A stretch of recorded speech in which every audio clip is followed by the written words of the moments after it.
Halo,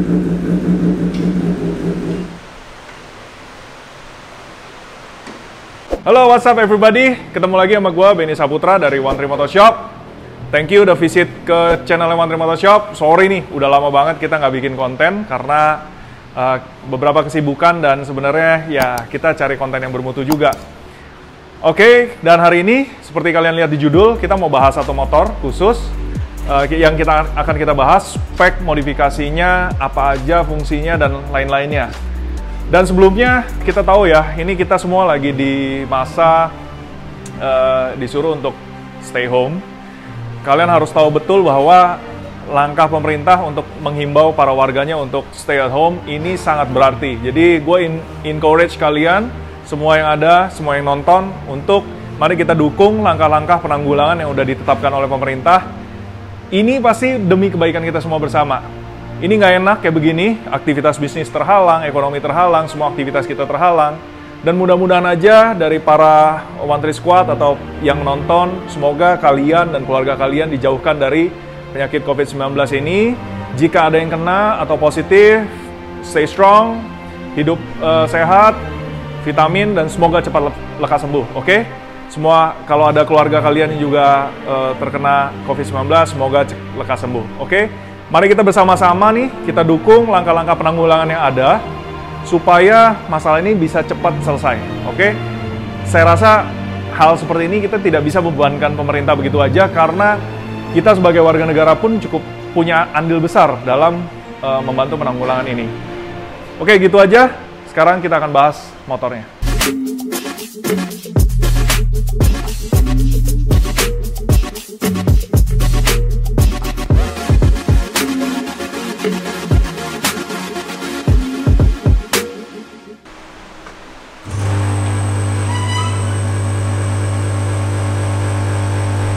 Nah, oke, sekarang kita bahas motornya. Kita udah pernah bahas belum ya motor ini di YouTube, Mas Satrio? Belum ya? Jadi looks premiumnya juga mantep banget, apalagi yang di-upgrade quick shifter. Superbike ini dari pabrikan tidak dilengkapi dengan riding edge quick shifter, sekarang sudah dipakein quick shifter dari Translogic. Ada sejarahnya nih, motor ini dari pembeli pertamanya adalah customer One Tree. Namun cukup lama, kalau nggak salah 2-3 tahun, pemilik pertama itu hanya simpan motor ini di ruang tamu. Dan sampai tiba saatnya motor ini dijual, lalu pindah tangan sekali, pindah tangan kedua, nah dibeli oleh Pak Johan. Dan Pak Johan ini benar-benar punya taste yang tinggi, punya spek yang tinggi, dan pengen benar-benar bangun motornya superbike banget. Dan ini udah selesai, makanya sekarang kita bikin YouTube-nya. Kita bahas satu-satu, sekarang mulai dari sektor engine atau performance. Motor ini basicnya sebenarnya engine-nya kita nggak apa-apain. Jadi udah cukup banget lah ya buat pakai di Jakarta. Paling kita upgrade di beberapa part yang plug and play, upgrade performance. Salah satunya adalah exhaust system. Exhaust system di motor ini menggunakan Aero Pro Race Titanium Full System. Ini udah oke banget, nanti kalian akan bisa dengar suaranya seperti apa. Untuk intake menggunakan filter udara Sprint Filter P08 polyester, dimana ini adalah tipe Sprint Filter yang penggunaannya adalah untuk di street use. High airflow, filtration-nya is good, dan maintenance-nya mudah. Ternyata saya juga selama ini sering rekomend customer untuk upgrade intake alias filter udara. Kalau di motor ya mungkin kita tahu kalau di Superbike kebanyakan replacement. Nggak ada namanya intake kit gitu ya, karena masih penggunaan box standar dan elemen filternya aja diganti. Dan banyak dari mereka upgrade tahu pakai reusable atau rechargeable air filter, tapi selama pakai motornya tidak pernah dibersihkan. Ini akhirnya bikin ngilu kemarin beberapa motor gitu ya. Dari sejak modif sampai dia pakai, akhirnya balik ke sini, selama ini belum di maintenance. Sama halnya juga penggantian oli. Kalian harus ingat, kalau motornya sering digunakan, riset kami membuktikan bahwa oli itu kan yang faedah tertingginya karena aditif. Jadi kalau mesin kalian pernah nyala, pernah panas dingin, itu sebenarnya juga ada degradasi dari kualitas oli. Jadi kalau dari kita, maksimum 6 bulan, kalian boleh ganti oli kalian. Kita patokannya jadi waktu dan kilometer. Kilometer mungkin rata-rata kita patok 3.500 kilo atau 6 bulan. Sedangkan pengguna Moge, 6 bulan 3.500 kilo sih jarang banget sih, tapi ada. Jadi ya, jangan lupa maintenance itu. Kemudian filter udara juga kalian harus ikut dibersihkan, karena bukan berarti kita upgrade filter yang high flow dan filtrationnya oke, artinya ya udah biarin kotorannya tersaring dan terus dipakai. Kotoran yang nahan di filter juga itu harus dibuang supaya fresh lagi. Itu gunanya filter udara reusable atau rechargeable. Kalian easy untuk maintenance, tidak seperti filter udara standar yang bahannya paper yang kalian tidak bisa bersihkan. Itu beda. Oke? Jadi jangan lupa ya, maintenance tuh kalau maintenance jangan lupa filter udara juga bersihkan. Enaknya kalau sprint filter itu tinggal kalian semprot pakai kompresor atau kalian cuci dengan sabun apapun, sunlight juga boleh. Keringkan dengan kompresor pun nggak apa-apa. Itu bedanya yang polyester. Oke. Busi juga di-upgrade menggunakan NGK Iridium. Lalu sektor lainnya kita throttle body kita kalibrasi ulang. Karena throttle body dengan tingkat vakum yang tidak merata itu sebenarnya belum optimal. Optimalisasinya adalah dengan mengatur vakum throttle body supaya pressure-nya merata. Beda banget, idle, respon RPM bawah, tengah, atas itu pasti jauh lebih bagus. Oke, jangan lupa tuh. Jadi performance kurang lebih seperti itu.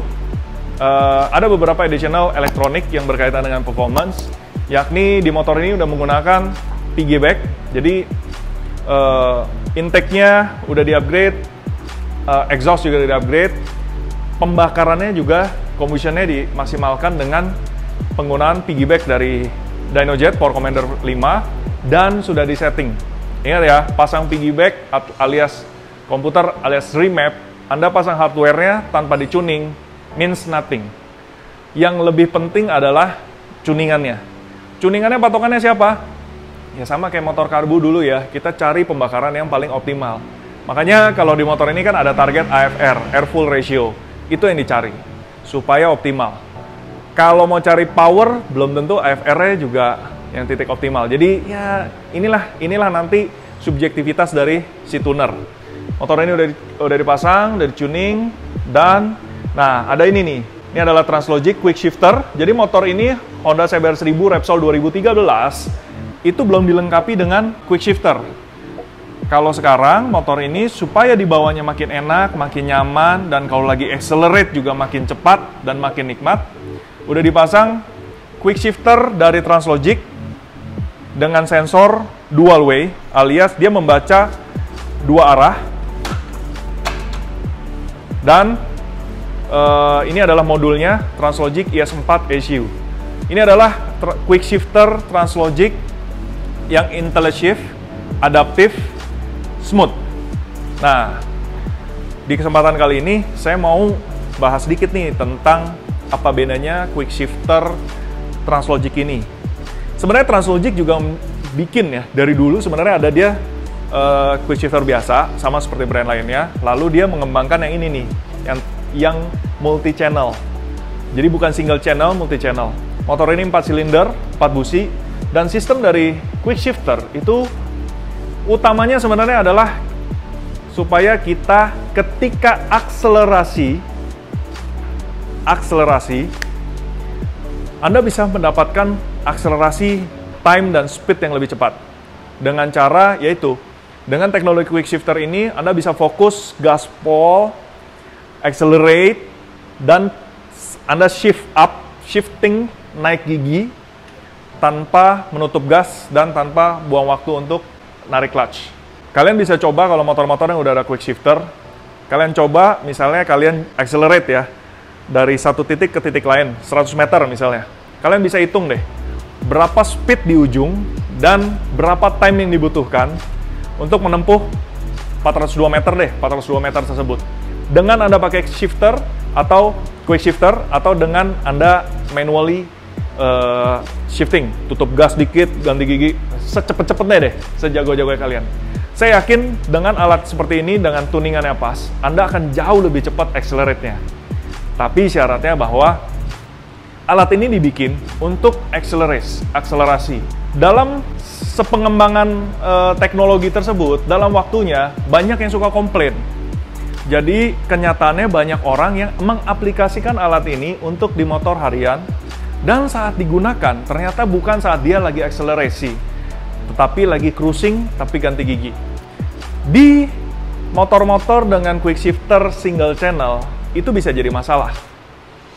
Depend, tapi. Karena begini, kalau Anda single channel, artinya Anda akan mengeset kill time dan sensitivity, kill time yang utama, di satu titik di mana sweet spot. Kalau Anda lagi di track, misalnya ya, di track, Anda tahu shiftingnya pasti di atas.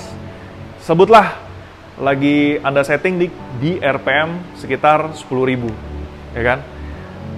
Di track Anda akan nggak menemukan masalah, karena quick shift-nya Anda desain atau Anda tentukan, kill time-nya sangat enak, tidak kecepatan, tidak kelambatan, di RPM 10.000. Shifting-nya di 10.000. Begitu Anda pakai di jalanan, Anda tiba-tiba mau shifting-nya di RPM 5.000. Itu berubah loh. Bukan berubah settingan kill time-nya, tapi feel-nya nggak enak. Kenapa? Kecenderungannya adalah ketika RPM lebih tinggi, itu kill time-nya lebih sedikit. Sedangkan kalau lagi RPM agak rendah, Anda sebenarnya membutuhkan kill time yang sebenarnya lebih panjang. Jadi, makanya kalau Anda misalnya mau pakai track, kalau bisa di-retune. Kalau Anda yang punya single channel ya. Kalau misalnya punya multi channel, kita bisa single channel. Kalau Anda mau dipakai di street jalanan, Anda ya setting di mana sweet spot RPM Anda biasa ganti gigi 6.000, 7.000 atau berapa, itu terserah. Anda setting lagi kill time-nya sesuai yang Anda inginkan. Kenapa? Ya itu dia, supaya quick shifter yang Anda install memang tepat guna dan settingannya pas. Ada beberapa kendala ketika banyak orang mengeluhkan sistem quick shifternya kasar, merusak gearbox, dan lain-lain. Akhirnya Translogic bikin idea, makanya dia bikin multi channel dan adaptif. Quick shifter ini itu settingannya sangat-sangat profesional. I mean, ini ready for race. Kalian bisa lihat di YouTube, YouTube channelnya Translogic, itu bisa Anda lihat bahwa ini dipakai oleh tim-tim besar di AMA-Pro, WSBK, BSB, dan lain-lain. Ini adalah bikinan UK.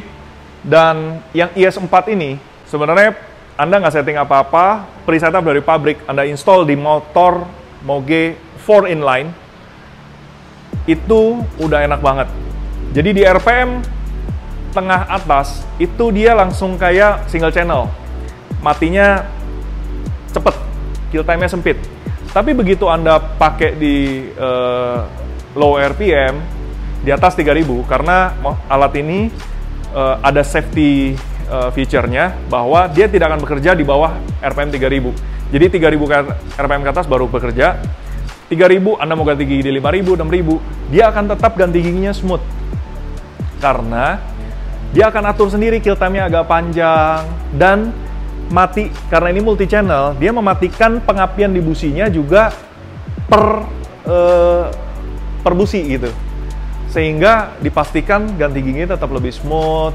Terus ada tuh keluar yang kalau kata para penggunanya, kalau quick shifter Translogic suaranya berebet, bukan dep. Nah, itu karena multi channel. Dan ini memang biasanya kita taruh di pematikan pengapian. Sometimes ada dari mereka yang quick shifter ini dipasang juga di injektor. Cuma bagi saya, kalau kill time-nya atau killingnya di injektor itu nggak precise. Tidak seprecise saat di ignition, gitu. Oke, jadi itulah bedanya quick shifter Translogic IS4. Masih berkaitan dengan engine, yang kita upgrade lainnya adalah di cooling system. Jadi untuk cooling system di motor ini sudah menggunakan cairan radiator dari Engine Ice, cairan dari USA, di mana bahannya adalah propylene glycol. Ini adalah pembeda utama antara coolant Engine Ice dibandingkan dengan coolant lainnya. Saya tidak bilang coolant lainnya jelek, cuma Engine Ice bagus. Sama ya marketingnya. Jadi Engine Ice itu, kalau orang tanya kenapa bisa beda, karena bahan materialnya. Itu aja basicnya. Bahan materialnya adalah propylene glycol. Sudah terbukti di motor-motor kita, motor customer, mobil, itu jauh lebih dingin. Operating temperature. Motor kedinginan dong? Enggak. Karena kita tahu bahwa optimal mesin kalau bisa, bahkan temperatur mesin tuh paling bagus di 8595 ya. Kalau bisa tercapai stabil di situ kan top banget, ya kan. Jadi coolant pakai Engine Ice, lalu selang radiator sudah di-upgrade menggunakan Samco Sport original made in UK, dan ini adalah tipe yang Samco Sportnya racing use. Jadi kalau racing use itu di beberapa motor, biasanya kalau standar itu ada percabangan menggunakan Y-pipe dari plastik atau aluminium. Coba Anda pikirkan, dari selang segini, terus ada Y-pipe, itu pasti kan ngejepit kan? Hasil diameternya pasti mengecil. Nah, dengan Samco Y-pipe yang tanpa sambungan, itu akan stabil. Size-nya tetap besar terus, sehingga flow-nya lebih lancar, lebih bagus, dan Samco-nya itu kuat. Y-pipe itu jarang bisa ditiru, ya kan? Karena biasanya kalau nggak punya teknologinya, itu nggak bakalan kuat. Oke, ini udah pakai warna biru. Jadi, kenapa warna biru bukan merah? Supaya stand out. Kalian bayangin Repsol motifnya begini, kalau merah itu hampir sama ini, jadi nggak kelihatan. Kalau biru, lagian biru itu memberikan efek dingin. Racing. Dari dulu nggak tahu silicone hose itu lebih keren kalau biru. Engine, saya rasa itu yang udah cukup di-upgrade. Udah sangat cukup banget. Nah, bawa motor itu enak bukan hanya kenceng mesinnya, tapi juga kalau motornya bisa mengikuti gerakan yang kita inginkan, alias kita bisa benar-benar handling motor ini dengan baik. Maka suspensi di-upgrade. Suspensi, nah ini dia nih. Ini salah satu barang yang cukup lama. Shock depan Honda CBR 1000 Repsol ini dipensiunkan dan diganti dengan Öhlins Fork FGRT 204. Ini adalah line up Öhlins Fork FGR 200 series. Kodenya untuk CBR 1000 adalah FGRT 204. Ini original dari Swedia. Jadi semua udah dipasang, plug and play untuk CBR 1000. Dan mungkin katanya Pak Johan minta upgrade lagi ke FGR 300. Tapi saya bilang doi kayaknya tahan dulu deh. Testing dulu pakai ini gimana hasilnya. Enjoy dulu. FGR 204. Ini udah full adjustable. Jadi rebound, preload, compression, semua bisa disetting dan ada di dua sisi. Ya, semua udah tuning. Oke, ini yang depan, lalu kita beralih ke belakang. Shock belakang juga di-upgrade menggunakan Öhlins TTX GP. Ini adalah terbaru, keluaran tahun 2020. Öhlins untuk CBR 1000 dari Swedia. Jadi ada setelan rebound, compression, dan preload di bawah. Anda bisa lihat, kalau Öhlins TTX GP yang baru, itu setelan rebound dan compressionnya udah modelnya putarannya kayak apa tuh? Kayak UFO, kayak mainan sebenarnya. Tapi yang baru seperti itu. Dan di CBR 1000 yang ini, Öhlins TTX GP CBR 1000 ini, preloadnya juga udah lebih mudah. Sekarang pakai yang apa sebutnya, gue juga bingung. Yang kita cukup putar pakai kunci 8. Tuh ya, kalian bisa lihat. Oke, nah jangan lupa nih, shock depan belakang udah dirubah dengan Öhlins, bukan berarti begitu diinstal motor lo langsung lebih enak. Nggak juga, Anda harus tuning, Anda harus setting. Apa yang setting yang saya maksud? Bahwa suspensi ini, kalian bisa Google lah, atau di YouTube sekarang udah banyak, how to set up suspension, your bike suspension. Utamanya adalah kalian harus men-setting preload spring sesuai dengan bobot dari rider beserta dengan kelengkapannya. Dengan itu yang disebut dengan setting rider set.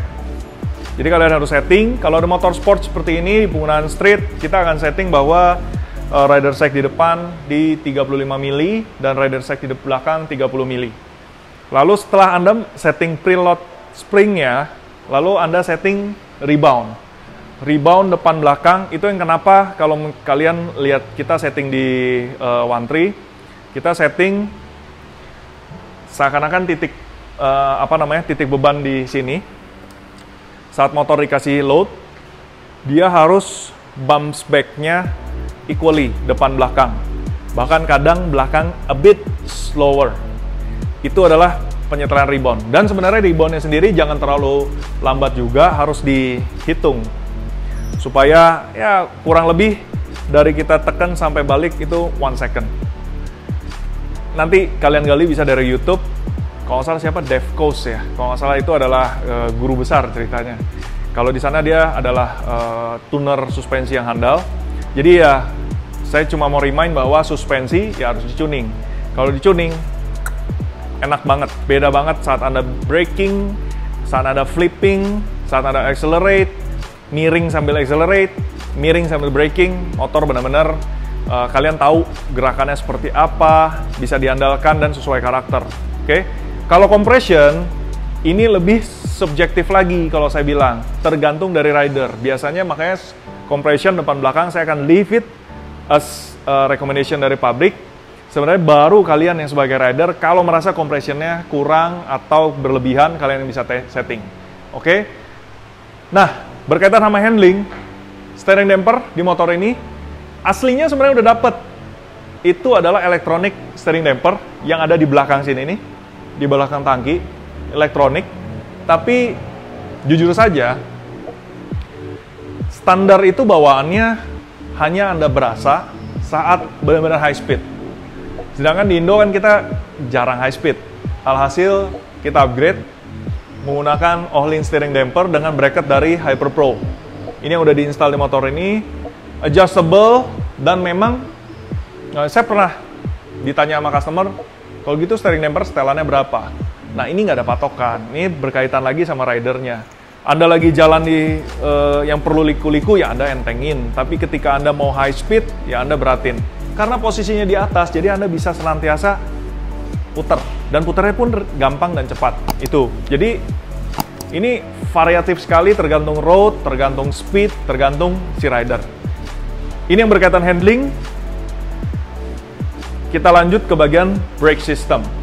Motor kencang, tentu kita juga supaya safe lah ya. Supaya safe, kita harus tahu motor kita punya ability untuk berhenti dan kita tahu seberapa power kekuatan berhentinya. Saya rasa untuk standar di motor CBR 1000 ini agak underperformance, sehingga di motor ini udah di-upgrade dari disc brake. Disc brake depan di motor ini udah di-upgrade menggunakan Brembo T-Drive full floating. Brembo disc brake T-Drive full floating. Size-nya 320 khusus CBR 1000. Lalu kaliper menggunakan Brembo X Series. Ini adalah Brembo billet. Bodinya billet monoblock. Ini full monoblock. Dan ini dibekali dengan pots titanium. 4 pot, semuanya potnya titanium dengan brake pad khusus. Terus selang rem juga udah di-upgrade braided hose karena standarnya masih rubber hose. Kita tahu bahwa, motor sport, rubber hose, kalau untuk jalan pelan sih oke ya. Cuma kalau high speed, Anda ngerem terus atau apa, pasti bermasalah. Jadi selang rem juga udah di-upgrade. Lalu nggak hanya kaliper dan disc brake, master rem udah diganti. Brembo pumpnya menggunakan Brembo RCS 19 untuk mengawal kaliper depan. Lalu untuk yang belakang, kaliper juga udah diganti. Adaptor bracket dari Agras Jepang dan kalipernya P234 nickel CNC. Itu udah dipasang. Handle-nya udah diganti dengan Akosato clutch per kit 24 mili supaya lebih enteng dan ringan, tapi semua function normal. Micro switch kita connect, dan ya ini yang selalu saya ingetin bahwa kalau pasang clutch per kit maupun standar maupun yang gantian, jangan lupa bahwa Anda setting harus ada tolerance. Toleransinya apa? Ini loh. Toleransi yang saya masuk adalah ini. Toleransi kabel. Jadi dalam keadaan full release, kabel itu harus ada free move sebanyak 2 mili. Ya. Kalau selama Anda setting clutch per kit Anda ada free move-nya atau toleransinya 2 mili, saya yakin pemasangannya nggak akan bikin masalah, nggak akan selip kopling, dan nggak ada yang rusak. Oke? Lanjut lagi, apalagi yang di-upgrade, ya mungkin ergonomi ya. Untuk ergonomi, setang masih menggunakan standar, karena cukup bagi doi. Terus grip menggunakan Ariete rubber, yang nyaman dan empuk. Lalu footstep ini ganti. Footstep menggunakan RNG Racing, adjustable, dengan posisinya udah kita atur. Jadi dengan posisi kaki berubah pun sebenarnya posisi ergonomi segitiganya udah langsung berubah, dan ini adalah posisi yang paling pas untuk si rider. Jadi untuk posisi footstep, kalau kita bergantung sama si ridernya. Mana dia paling nyaman, malah dia paling enak untuk handle tuh motor, itu yang dipilih. Jadi posisi mana yang paling enak kalau ditanya ke kita sebagai atau mekanik, ya tentu tidak ada, tergantung dari si pemilik motor atau rider. Oke. Ada satu hal yang terlupa, yang mestinya kelihatan dengan jelas, berkaitan dengan handling dan performance. Velg motor ini kali ini diganti menggunakan OZ Racing Forged Alloy Wheels tipenya gas RSA dengan special request color Repsol Orange.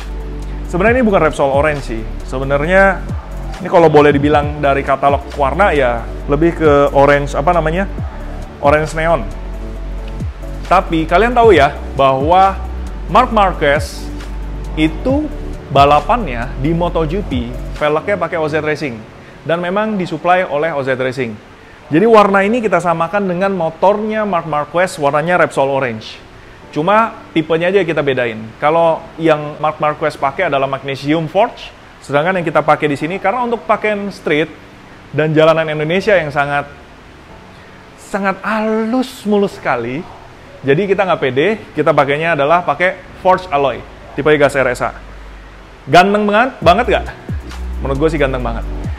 Ini depan, size-nya tetap standar 17x3,5, dan belakang size-nya 17x6 inch. Kalian bisa dilihat sendiri, aduh, palangnya seksi bohai ya. Jadi kalau kalian yang nanyain, kok velg OZ Marc Marquez palangnya lebih banyak daripada yang di motor ini? Betul, karena ini palang 6, sedangkan yang Marc Marquez palangnya kalau salah 8. Dan yang dipakai sama MotoGP tidak dijual massal. Jadi kalau kalian yang meminta kepada kami untuk order velgnya MotoGP, wow. Jadi velg dengan menggunakan velg ini tentu handling juga lebih enak. Nah, sebenarnya motor ini dari hidupnya pertama kali itu udah kita ganti. Jadi tahun 2013 saat pemilik pertama membeli motor ini, velgnya sempat kita ganti dengan menggunakan velg Marchesini M7R. Warnanya powder coating gold dan it looks good. Sejalan dipakai pas dibeli Pak Johan, Doi langsung pesan OZ ini. Cuma saat OZ ini karena special order, special request, it takes time. Doi nggak sabar, sementara waktu Doi ganti sepatu. Ya waktu itu motor ini velg Marchesini dipensiunkan dan diganti dengan Rotobox wheel, Rotobox boost, carbon wheels. Untuk dipakai sebulan ya, sebulanan. Habis itu begitu OZ datang langsung bawa ke sini lagi diganti. Jadi ini adalah salah satu motor yang hype beast yang punya sepatunya banyak dan sepatunya keren-keren. Nah, terkait OZ Racing, tentu kita biasa bahas lagi nih. Gearnya pakai Sam Sprocket dari Jepang. Lalu baut sprocketnya kita pakai Driven Sprocket Nut USA warna hitam. Dan rantainya pakai EK Chain 3D Series. Ini adalah rantai ultimate-nya dari EK Chain Japan. Warnanya hitam rose gold. Dan yang pasti kualitasnya dong bro. Ini smooth sekali bro. Smooth. Mantap ya. Jadi menurut saya rantai itu hal yang sepele tapi sangat sebenarnya penting, ya kan? Sama seperti banyak hal dari kalian yang suka power gede, tapi power di sini kecil karena koplingnya bermasalah. Kopling, kalau misalnya kalian pengen kopling itu punya efisiensi. Jadi kalau mau power dari mesin Anda benar-benar diterusin ke roda dengan efisiensi yang tinggi, pakai kopling yang bagus, kopling Barnett. Saya lupa motor ini udah diganti belum koplingnya, pakai kopling Barnett, karbon Kevlar. Tapi yang pasti rantainya sekarang udah pakai EK Chain 3D. Dan EK Chain ini adalah ultimate class, nggak mudah rusak, very smooth, ringan, pokoknya mantap. Asli Jepang, partsnya dibikin di Jepang, assembly-nya di Jepang, kirim langsung ke Indonesia. Oke, rantai pakai EK Chain. Apa yang kita bahas? Oh, ban. Untuk sementara ini katanya karena lagi musim hujan, jadi bannya dari Super Corsa diganti ke Michelin Power RS. Power RS itu buat street tapi semi-semi sport sih, semi-semi high performance. Jadi untuk sementara pakai ini karena masih sering hujan. Kita lanjut ke proteksi. Untuk proteksi, motor ini menggunakan frame slider dari RNG Racing UK, di mana ini adalah frame slider RNG Racing yang no cut, no body cut. Jadi untuk CBR 1000 itu sebenarnya lubangnya kan di sini nih. Posisinya tuh frame nggak ada di sini, ada di balik sini. Untuk frame slider yang cut body itu sebenarnya ada, dia langsung di sini. Tapi bolongin body. Nggak semua dari mereka pengen fairing standar dirusak, jadi menggunakan RNG yang no cut. Cuma jauh lebih mahal karena dudukan yang dibikin di dalam itu kompleks, tapi semuanya diperhitungkan supaya kalau jatuh pun nggak ngerusak mesin dan minimasi damage. Frame slider dari RNG, engine guard menggunakan GB Racing, original, saya encourage kalian untuk kalau Anda beli beginian, tentu pasti Anda beli bukan untuk gayaan. Kalau gaya mendingan banyak yang lebih warna-warni atau lebih keren. Tapi kalau untuk proteksi, saya jamin GB Racing original yang satu-satunya dibikin di UK dengan paten karena ramuannya khusus, CNC-nya khusus, yang bisa ditiru tapi kualitasnya tidak bisa ditiru dan performance-nya. GB Racing. Lalu di axle roda menggunakan RNG axle protector baik di belakang maupun di depan. Gunanya apa? Ini udah banyak kejadian, kita juga pernah post di Instagram kita bahwa kalau sampai amit-amit gross, kita akan melindungi fork ini dan kaliper ini dari damage. Nah, untuk proteksi yang lainnya yakni penggunaan brake lever guard Lightech original di sisi handle rem. Nah, ini adalah brake lever guard-nya. Ini bukan hanya aksesoris, dipasang pun bikin motor indah ya. Maklum ya, ini karya seni Italian. Ini adalah levernya bahannya karbon dengan finishing matte. Lalu ujungnya aluminium T7, ergal aluminiumnya Lightech, warnanya gold. Ini kualitas aluminiumnya adalah high spec, anodized-nya deep anodized.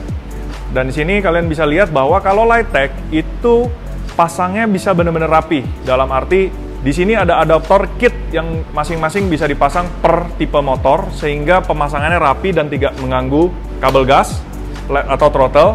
Lalu juga jaraknya teratur dengan baik dan shape-nya bagus. Ini tidak terlalu besar sehingga mengganggu. Ini adalah lever guard original dari Lightech. Nah, mungkin ada beberapa part yang warnanya senada, yakni tabung rem menggunakan Lightech juga. Ini adalah tabung Lightech depan yang size 45 cc, warnanya gold. Lalu di belakang, ini adalah tabung rem belakang, size-nya 15 cc, warnanya gold untuk tabung rem belakang. Dan oil cap menggunakan oil cap dari Lightech Racing, warnanya gold anodized. Semua item-item Lightech ini itu tidak dibuat secara sembarangan, tapi bahannya adalah material ergal aluminium yang sangat kuat, sangat dengan finishing CNC machining yang bagus dan anodized yang bagus. Jadi memang sengaja warnanya temanya gold. Oke, tadi lupa di motor ini di bagian depan juga udah dipasangin radiator guard dari RNG Racing untuk menghindari kerusakan radiator akibat pentalan kerikil dari roda depan. Jadi sempat kejadian juga kalian tahu ya di Instagram kemarin ada motor sebelum sempat kita pasangin radiator guard lagi suwe banget, ada batu mental, akhirnya radiatornya bolong. Untung saja ATPM ada stok radiatornya, butuh seminggu bisa replacement. Harganya radiatornya waktu itu untung cukup murah, 6 jutaan. Kalau di motor CBR 1000 ini saya rasa harus inden dari Jepang dan harganya sekitar 10-an. Jadi mendingan pakai radiator guard sih. Harganya cuma 1 jutaan tapi Anda feel safe. Lalu ya ini dia nih, ya kan? Exhaust-nya Aero ProRes. Kalian pasti pengen denger suaranya kayak apa? So, mungkin gue nyalain aja. Gue akan turunin motornya dan gue kasih unjuk kalian suaranya seperti apa.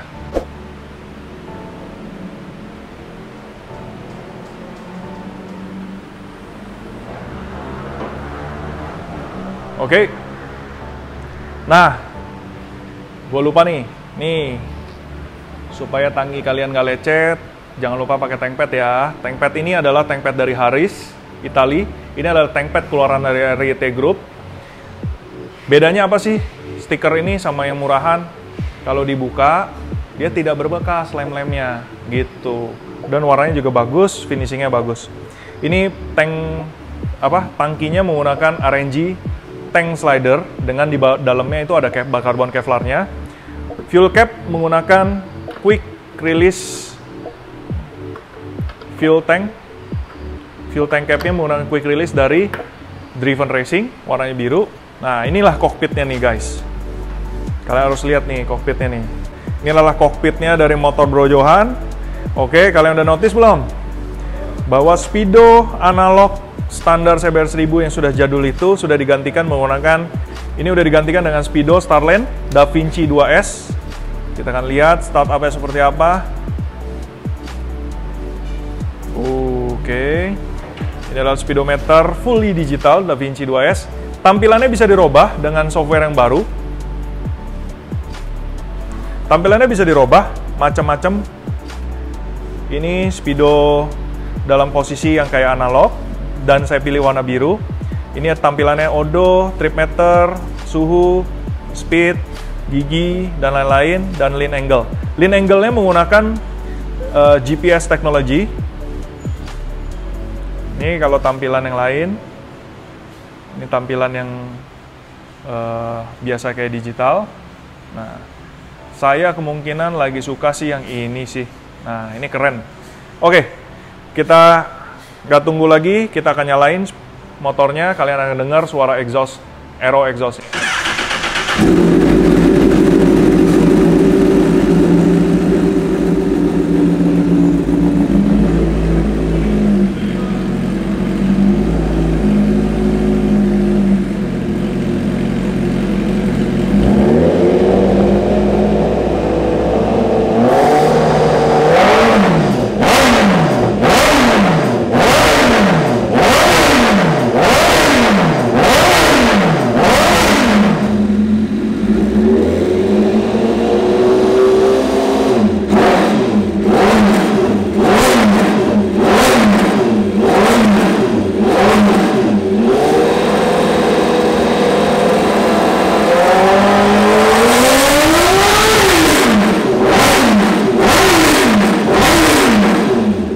Nah, gue mau kasih kalian dulu lihat ini tentang speedo DaVinci 2S-nya. Jadi speedometer ini dibikin oleh Starland Electronic Italy dan dia sudah diprogram untuk beberapa macam motor yang plug and play. Jadi tersedia kabel kitnya dan software pun udah sesuai untuk motor tersebut. Oke, tadi kan gue udah kasih lihat ya bahwa tampilannya bisa ada 4 layout. 4 macam layout.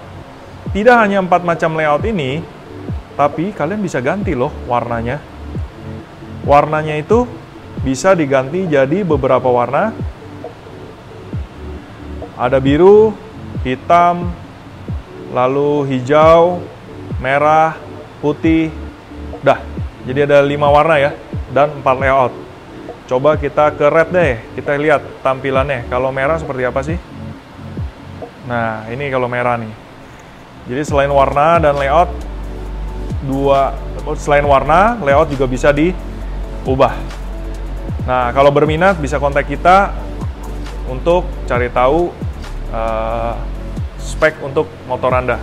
Kurang lebih begitu, motor Bro Johan CBR 1000 Repsol 2013 yang udah kita bangun, semua sektor sudah selesai, dan finally kita bisa kirim ke rumahnya.